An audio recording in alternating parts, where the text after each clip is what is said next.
Number 3. The San Antonio Incident, 1945. On June 24, 1947, a private pilot named Kenneth Arnold was flying near Mount Rainier in Washington state. He claimed he saw 9 flying saucers flying in formation at high speeds. They were traveling faster than any known human-made aircraft. His sighting was widely reported, and over the next 2 weeks, hundreds of people in 32 states reported seeing flying saucers. On July 8, 1947, the Roswell Daily Record reported that the 509th Bombardment Group at Roswell Army Airfield announced that they had a flying saucer. The story started a few weeks earlier, on June 14th, when a rancher named William Ware Brazel, who went by the name Mac, was riding his horse on his ranch, which is about 30 miles southeast of Corona, New Mexico. His location was about 75 miles from Roswell, New Mexico. While he was riding, he found some shiny objects on the ground. He took some of the objects home with him. A few weeks later, on July 4th, he returned to the area with his wife and 2 children and collected all the pieces they could find. Brazel had no idea what the objects were. He had not heard about the flying saucer sightings. His brother-in-law told him about the sightings, so he contacted the sheriff. The sheriff reported the objects to intelligence officers at Roswell Army Airfield. Major Jesse Marcel and a man in civilian clothes, whose name Brazel couldn't remember, came to the ranch. They collected the objects and brought them to the airfield. Marcel ended up bringing some of the pieces home with him, and he showed them to his family. His son specifically remembered a beam that appeared to have a hieroglyphic on it. The day after they announced they had found pieces of a flying saucer, the Air Force came out with a news story and said they had just found pieces of a conventional weather balloon. At the time, the public accepted the explanation. Nearly 3 decades later, Jesse Marcel, the major who collected the pieces from the ranch, was interviewed by ufologists, and he said he believed that the pieces were extraterrestrial. Since that interview, many people have come to believe that it was a UFO that crashed and the government covered it up. Some people believe that the government even got alien bodies from the crash site. Although the objects were found about 75 miles from Roswell, it has become known as the Roswell Incident.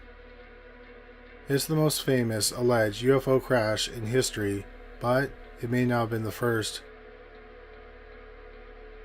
Jacques Vallée is a French astronomer. In 1963, he co-developed the first computerized map of Mars for NASA. He later became an internet pioneer. He is also one of the first legitimate scientists to research the existence of UFOs and aliens. In 2021, Vallée and investigative journalist Paolisa Pizzi Harris published a book entitled Trinity, the Best Kept Secret. The book claims that a UFO crashed in the desert near San Antonio, New Mexico on August 16, 1945, 2 years before the Roswell incident. No one saw the crash, but several people heard it and felt the ground shake. It happened late in the afternoon during a storm. 2 young brothers who were looking for a lost cow went to investigate, and they found a massive gouge in the ground. The brothers were interviewed decades later for the book. They said as they walked along the gouge, the bottom of their feet became hot. Then they found what they described as an avocado-shaped aircraft.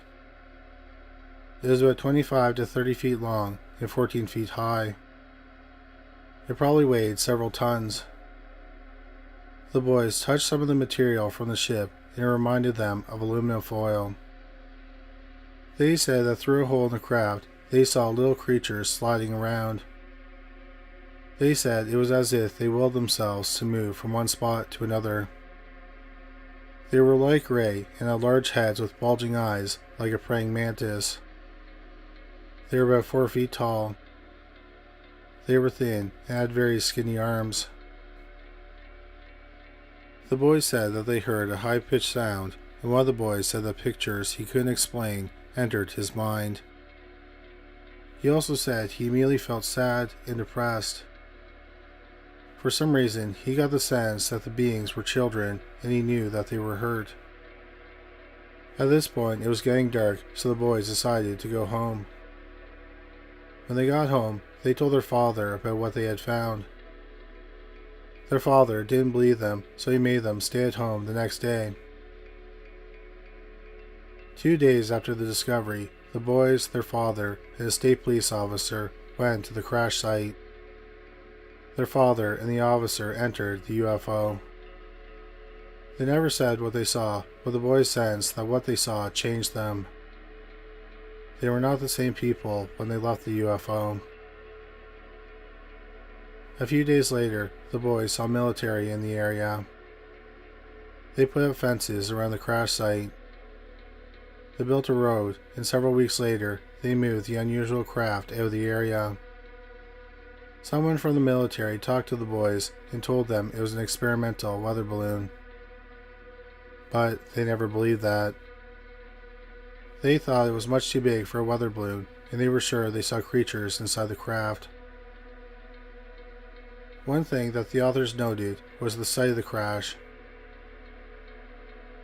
A month earlier, on July 16, 1945, a nuclear bomb was first detonated by the United States Army. The test, codenamed Trinity, happened just 18 miles from the supposed UFO crash site.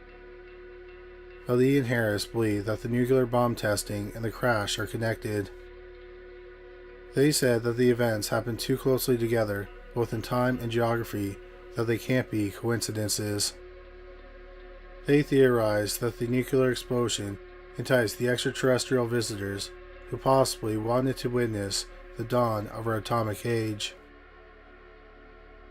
Number 2. The Aurora Incident, 1897. Aurora is a small town in North Texas. The city is only about 6 square miles. In 1897, Aurora only had a population of fewer than 400 people.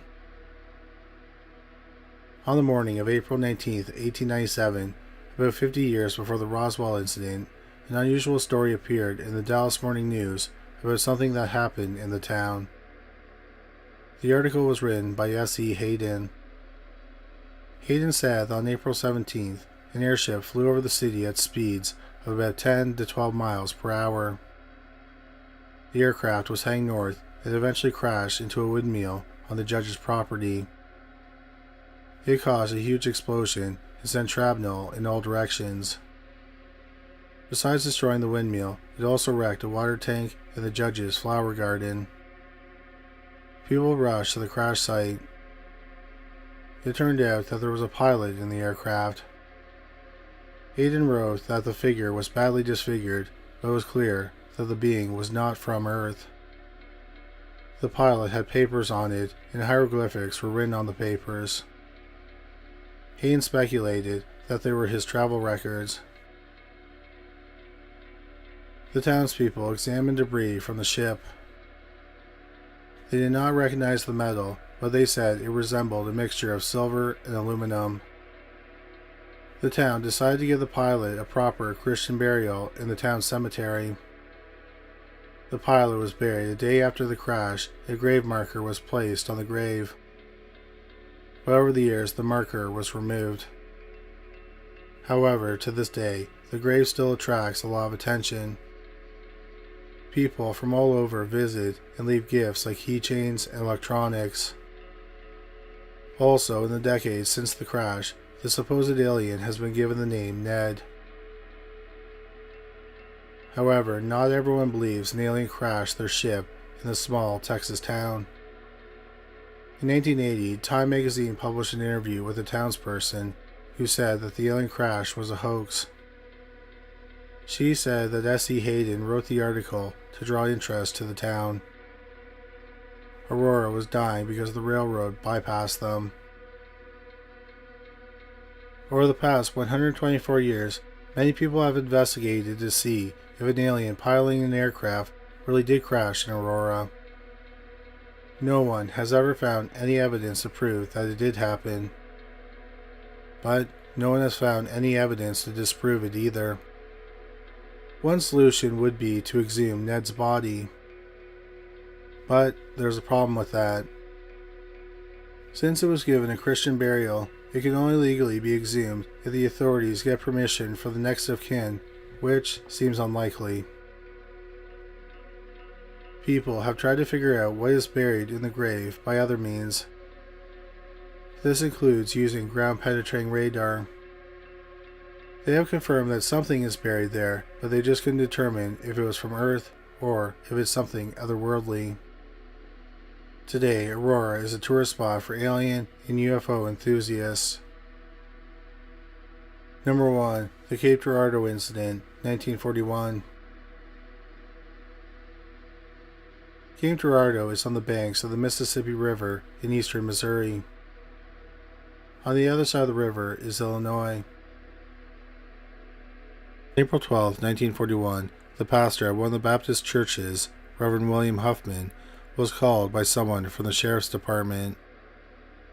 The caller explained that some type of plane had crashed in a farmer's field outside of the city.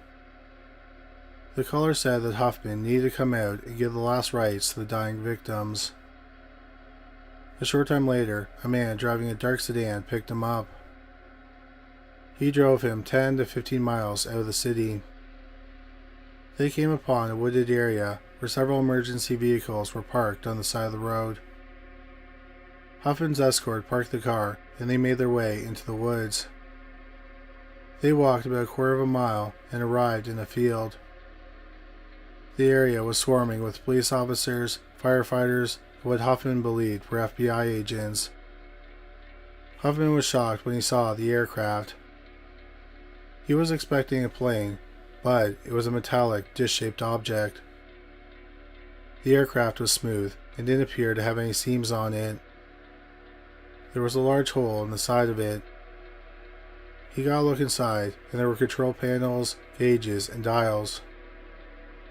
He saw some symbols that reminded him of Egyptian hieroglyphics. Huffman was then directed to the victims, who appeared to have been thrown from the aircraft when it crashed. It was believed that 2 of them were dead, and the third was possibly still alive. Huffman was again shocked when he saw the victims. He immediately knew they were not human. They were about 4 feet tall with long arms, hands, and fingers. They may have just had 3 fingers on each hand. They appeared to be wearing metallic suits, and the suits blended with their skin at their neck. Their skin looked like wrinkled tin or aluminum foil. They had large heads with dark, oval eyes. They had small openings in the nose area, and their mouths were small slits. It did not appear that they had ears. Huffman said a prayer over the being that appeared to be alive. He said it sounded like they were breathing. He then said a prayer over the 2 dead bodies. He did not perform the last rites because he did not believe that the beings were human. Not long afterward, the military arrived at the scene and ordered everyone away from the site. Huffman and everyone else there was told never to talk about what they saw that night. But Huffman was too shocked by what he saw. When he got home, he told his family and a friend what he had experienced. Reverend William Huffman died in 1959. After he died, his family went public with the story. The FBI and the Air Force have both denied that aliens crashed their spaceship outside of Cape Girardeau in 1941. Paul Blake Smith, who wrote a book about the supposed crash, said that getting hard evidence for this has been like trying to nail Jell-O to the wall. It's very frustrating. So we may never know for sure if an alien aircraft crashed in Missouri 6 years before the Roswell incident. Thank you so much for watching this video. We hope you found it interesting. If you did find it interesting, please make sure you subscribe. we'll have a new video about the paranormal every week. If you just discovered this channel, please make sure you check out our other channel, Criminally Listed. We have over 325 videos featuring bizarre but true crime stories. You can find it at youtube.com/criminallylisted.